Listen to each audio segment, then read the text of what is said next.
Hello guys, welcome back to my YouTube channel. In today's video, I'm going to show you how to unlock Pet Egg Shop in Grow a Garden Roblox.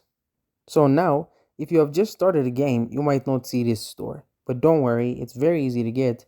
The only thing you need to do is go to the seed shop, buy a seed. Now, if you are starting new, you might not have a lot of cash, so just buy some of the cheaper seeds, like the carrot seeds. So I'll buy a couple, and then you're going to go to your garden and you're going to plant the carrot seeds. Okay, so once you have planted them, you're going to want to just wait for them to grow.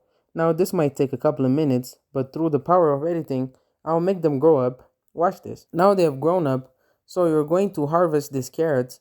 Now you're going to go to the sale, click sale, speak to the man. He's going to ask you what you want to sell. You just say, I want to sell my inventory. Now, once you have made your first sale and grow, it's going to store. Now, if you don't have the pet store yet, there you can just log out, say leave, and join back in. And then you just run opposite side of the selling store. You will see the pet shop. It will be there for you, and that's how you unlock the pet shop and pet eggs. And that's it. Thank you guys for watching this video.